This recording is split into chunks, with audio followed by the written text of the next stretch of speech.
Hello everyone, मैं अंकित कुमार आप सभी का स्वागत करता हूं श्रीडेमी पर। आज हम लोग डिस्कस करने वाले हैं डब्ल्यूपीआई के बारे में। डब्ल्यूपीआई एक ऐसा टॉपिक हो गया है जो आपके सिविल सर्विसेज एग्जाम के लिए काफ़ी महत्वपूर्ण हो गया है। इकोनॉमी के सेक्शन में आपने देखा होगा कि इकोनॉमी के ऐसे टॉपिक्स होते हैं जो करंट अफेयर्स रिलेवेंस होते हैं। यानी कि करंट अफेयर्स में इनका वेटेज बहुत ज़्यादा होता है। ज़्यादा समय नहीं लूँगा, मैं इसको क्यों पढ़ा रहा हूँ सबसे पहले वो बता देता हूँ।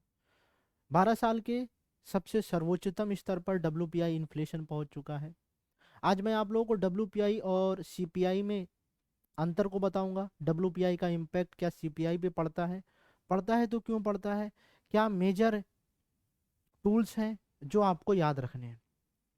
मैं आपको बता दूं कि यह लगातार 8वां महीना है जहां पर डब्ल्यूपीआई बढ़ रहा है। डब्ल्यूपीआई के बढ़ने से उसका इम्पैक्ट सीपीआई पर भी देखने को मिलता है। और आप लोगों ने ये देखा होगा कि ये 14.2% हुआ है। अगर सितंबर में देखें तो 11 कुछ प्रतिशत था, फिर उसके बाद अक्टूबर में 12.53%, फिर उसके बाद जो है नवंबर में 14.2% ये बढ़ गया। और लगातार ये प्रतिशत बढ़ता चला जा रहा है। और जब कभी भी इन्फ्लेशन डबल डिजिट में पहुंच जाता है तो वह एक खतरे की घंटी हो जाती है। आरबीआई के लिए भले ही यह इन्फ्लेशन का इंडिकेटर नहीं है, जो आरबीआई के लिए इन्फ्लेशन का इंडिकेटर है वो है सीपीआई कंबाइंड। कंबाइंड का मतलब ग्रामीण और शहरी, सीपीआई ग्रामीण और शहरी। आप सामान्य रूप से ये सोचिए कि अगर थोक की वस्तुओं के दाम बढ़ रहे हैं तो उपभोक्ता के स्तर पर क्या वस्तुओं की कीमतें बढ़ेंगी? तो उसका आंसर है यस, हाँ बढ़ेंगी। और इसी इम्पैक्ट को ध्यान में रखते हुए सरकार काफ़ी चिंतित दिख रही है और उसने जो है ना कुछ उपाय भी किए हैं जिससे जो है ना आने वाले समय में नियंत्रित किया जा सके महंगाई को। अब हम लोग जानेंगे कि ये डब्ल्यूपीआई है क्या। डब्ल्यूपीआई ये एक ऐसा सूचकांक है जहां पर थोक स्तर पर वस्तुओं की कीमतों में जो बदलाव होता है उसको दर्शाया जाता है। आपको मैं बता दूं कि थोक मूल्य सूचकांक में सिर्फ वस्तुओं को ही सम्मिलित किया गया है, ना कि सेवाओं को। जबकि सीपीआई में वस्तु और सेवाएं दोनों ही सम्मिलित होती हैं। और इसमें 697 वस्तुओं को सम्मिलित किया गया है। और इन वस्तुओं के कारखाने के मूल्य को कंसीडर किया जाता है इस सूचकांक में। जो किसी वस्तु का कारखाने का मूल्य होता है उसे कंसीडर किया जाता है इस सूचकांक में। और इस सूचकांक को जारी कौन करता है? वाणिज्य एवं उद्योग मंत्रालय, जिसका एक ऑफिस है आर्थिक सलाहकार, यानी कि ऑफिस ऑफ इकोनॉमिक एडवाइजरी, उसके द्वारा डब्ल्यूपीआई को जारी किया जाता है। तो आप लोगों को कुछ फैक्ट आपको याद रखना है कि 697 प्रोडक्ट्स हैं, यानी कि वस्तुएं हैं जो डब्ल्यूपीआई के मूल्यांकन में ली जाती हैं। रिलीज कौन करता है? ऑफिस ऑफ इकोनॉमिक एडवाइजरी, जो वाणिज्य एवं उद्योग मंत्रालय के अंतर्गत आता है। अब हम लोग जानेंगे महंगाई के कौन कौन से कारण हैं। आप लोगों को इस वीडियो का जो पीडीएफ है, यानी कि ये नोट्स आपको टेलीग्राम ग्रुप में मिल जाएंगे। टेलीग्राम ग्रुप का लिंक डिस्क्रिप्शन में मिल जाएगा। साथ ही साथ आप हमारा एप्लीकेशन प्ले स्टोर से डाउनलोड कर सकते हैं, श्रीडेमी। चलिए अब हम लोग कारणों की बात करते हैं। जो मुद्रास्फीति की उच्च दर है मुख्य रूप से किस वजह से बढ़ रही है? खनिज तेलों के दाम बढ़ने से, मूल धातुओं के, कच्चे पेट्रोलियम और प्राकृतिक गैस, साथ ही साथ रासायन उत्पादों और भोजन की कीमतों में वृद्धि के कारण जो है डब्ल्यूपीआई बढ़ रहा है। यानी कि आप अगर देखेंगे कि अगर पेट्रोलियम उत्पाद की कीमत बढ़ेगी तो परिवहन महंगा हो जाएगा, और परिवहन महंगा हो जाएगा तो वस्तु की कीमत स्वाभाविक हो जाएगी, क्योंकि एक वस्तुएं दूसरे स्थान पर लाने के लिए हमें परिवहन सुविधाओं का प्रयोग करना पड़ता है। और इस वजह से क्या हो रही है? महंगाई देखने को मिल रही है। अभी मैं आपको बताऊंगा कि 3 कंपोनेंट हैं जिसके द्वारा डब्ल्यूपीआई की जितनी भी वस्तुएं हैं वो 3 भागों में डिवाइड की गई। अभी आने वाले समय में बताता हूँ। लगातार जो है ईंधन और बिजली की कीमतें क्या हो रही हैं? बढ़ रही हैं। अब इसके बढ़ने की वजह से आपको पता है कि वस्तु की कीमतों में बढ़ोतरी होगी। अब हम लोग डब्ल्यूपीआई के जो 3 घटक हैं इनको देख लेते हैं कि उनका प्रतिशत क्या क्या है। अभी हम एक स्लाइड आएगी वहां पर बता देंगे। पहला कंपोनेंट है प्राथमिक वस्तुएं, जिसमें कुछ वस्तुओं को मैंने बताया है जैसे कि खाद्य पदार्थ, सब्जियां, दूध और खनिज। तीसरा है ईंधन और बिजली, जैसे एलपीजी, पेट्रोलियम उत्पाद। तीसरा है निर्मित उत्पाद, जिसमें खाद्य उत्पाद, चीनी, वस्त्र आदि चीजें इसमें सम्मिलित की जाती हैं। ये 3 कंपोनेंट हैं जो डब्ल्यूपीआई के हैं। अब मैं बता देता हूँ कि किसका किसका कितना प्रतिशत है। जो प्राइमरी आर्टिकल्स हैं उसका 22.62%। जो फ्यूल एंड पावर है वो 13.15%। और जो मैन्युफैक्चर्ड प्रोडक्ट्स हैं उनका रोल जो है ना 64% के आसपास है। मैं आपको यहीं पर एक इंपॉर्टेंट फैक्ट बताता हूं कि डब्ल्यूपीआई और सीपीआई में इतना अंतर क्यों है।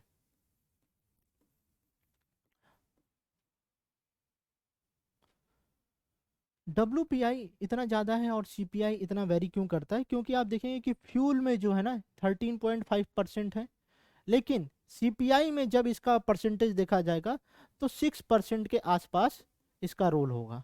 अब इसका रोल 6% के आसपास है तो स्वाभाविक है कि इसका इम्पैक्ट भी कम पड़ेगा। इस वजह से आप देखेंगे कि सीपीआई कम रहता है और डब्ल्यूपीआई ज़्यादा रहता है। क्यों? क्योंकि इनका परसेंटेज जो है ना वेरी करता रहता है। और खासकर आप देखेंगे कि जो फ्यूल है वो वस्तु की कीमतों को बहुत तेजी से बढ़ाता है। अगर आप फ्यूल की कीमतों में बढ़ोतरी देखेंगे तो वस्तुओं की कीमतों में भी बढ़ोतरी होगी। और आपने देखा है कि वस्तु इसमें सेवाएं भी सम्मिलित है सीपीआई में, और डब्ल्यूपीआई में नहीं है। तो सेवाएं जो है ना वो बदलती रहती हैं। डब्ल्यूपीआई के उपयोग को समझ लेते हैं। थोक लेन देन के स्तर पर मुद्रास्फीति का अनुमान लगाने के लिए जो है ना ये काफ़ी हेल्प करता है कि थोक स्तर पर किस तरीके से महंगाई बढ़ रही है और इसका इम्पैक्ट सामान्य नागरिकों पर धीरे धीरे पड़ता है। केंद्रीय सांख्यिकी संगठन यानी कि जो सीएसओ है उसके द्वारा जो जीडीपी का अनुमान लगाने, साथ ही साथ अर्थव्यवस्था के कई क्षेत्रों के लिए डब्ल्यूपीआई का उपयोग अपस्फीति कारक के रूप में किया जाता है, जीडीपी डिफ्लेटर के रूप में किया जाता है। आने वाले समय में हम जीडीपी डिफ्लेटर क्या होता है इसके ऊपर भी एक पर्टिकुलर वीडियो लेकर आएंगे। समय समय पर मैं आप लोगों के लिए इकोनॉमिक्स की टर्मिनोलॉजी से रिलेटेड वीडियो लेकर आऊँगा जिससे आप लोगों के डाउट्स क्लियर हो पाएंगे। हमारा अगला वीडियो जो है ना स्टेल्थिंग के ऊपर आने वाला है, जो आप लोग देखिएगा काफ़ी इंटरेस्टिंग वीडियो होगा। स्टेल्थिंग ड्यूरिंग सेक्स, क्या इसको बलात्कार मानना चाहिए कि नहीं मानना चाहिए, और मानना चाहिए तो क्यों मानना चाहिए, वैश्विक स्तर पे क्या दृष्टिकोण है, और भारत में इसको लेके क्या बातचीत होती है। तो जो वैश्विक निवेशक हैं वो क्या करेंगे, अपने निवेश निर्णयों के लिए डब्ल्यूपीआई का प्रमुख उपयोग करते हैं ताकि उस आधार पर इन्वेस्टमेंट को देखा जा सके। जो भी कॉमर्शियल संगठन होते हैं, व्यावसायिक संगठन होते हैं, नीति निर्माता होते हैं और लेखाकार, इन सभी के लिए एक सबसे महत्वपूर्ण कंपोनेंट के रूप में इसको यूज किया जाता है। चलिए अब हम लोग जानेंगे डब्ल्यूपीआई और सीपीआई में क्या अंतर है। जो डब्ल्यूपीआई है इसका उपयोग क्यों किया जाता है, थोक स्तर पर वस्तुओं की कीमतों का मूल्यांकन करने के लिए, जबकि जो सीपीआई है उसका मूल्यांकन कहाँ पर किया जाता है, उपभोक्ता के स्तर पर किया जाता है, कंज्यूमर्स के लेवल पर किया जाता है। अभी मैं आपको बता दूं कि जो डब्ल्यूपीआई का आधार वर्ष है वो 2011-12 है। इसको कब चेंज किया गया, 2017 में चेंज किया गया। बेस ईयर को कब चेंज किया गया, 2017 में, और उसको क्या कर दिया गया, 2011-12 कर दिया गया। अब यहाँ पर जो सीपीआई है, सीपीआई वस्तुओं और सेवाओं इन दोनों का मूल्यांकन करती है।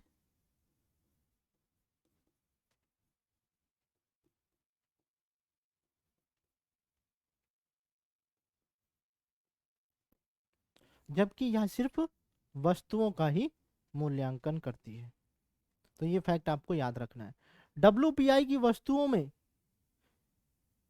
वो सेवाओं की कीमतों में परिवर्तन को शामिल नहीं करता, जबकि ये करता है। अप्रैल 2014 में आरबीआई ने मुद्रास्फीति के प्रमुख मापक के रूप में सीपीआई को अपनाया है। डब्ल्यूपीआई पहले यूज होता था, और सीपीआई को जो है मासिक स्तर पर कैलकुलेट किया जाता है, डब्ल्यूपीआई को भी मासिक स्तर पर कैलकुलेट किया जाता है। देखिए, अब संभावित प्रश्न क्या हो सकता है आपकी मुख्य परीक्षा के लिए, यह मैं आपको बता देता हूँ। आप इसके ऊपर मेंस आंसर राइटिंग भी कर सकते हैं। आपको डब्ल्यूपीआई से रिलेटेड या सीपीआई से रिलेटेड कोई भी डाउट या कोई भी क्वेरी रहती है तो आप कमेंट सेक्शन में भी मुझसे पूछ सकते हैं। जो जो इम्पोर्टेंट फैक्ट थे वो मैंने आपको बता दिए, ज़्यादा लंबा समय मैंने नहीं लिया। डब्ल्यूपीआई से आप क्या समझते हैं, कभी कभी डब्ल्यूपीआई और सीपीआई के बीच में अंतर क्यों होता है, मैंने आपको मेजर इम्पैक्ट बता दिया कि फ्यूल का प्रतिशत 13%, योगदान 13% है डब्ल्यूपीआई में, और सीपीआई का जो है ना 6% के आसपास है। तो उसका इम्पैक्ट कम रहेगा, क्योंकि जब चेंजेस होगा तो कम चेंज दिखेगा, और वहाँ पर ज़्यादा परसेंटेज है तो उस वजह से इम्पैक्ट भी ज़्यादा रहेगा। तो उम्मीद करते हैं कि आप लोग इस क्वेश्चन का आंसर लिखेंगे। कोई भी डाउट या कोई भी क्वेरी हो तो आप कमेंट सेक्शन में मुझसे बेहिचक पूछ सकते हैं। Thank you so much. जय हिंद।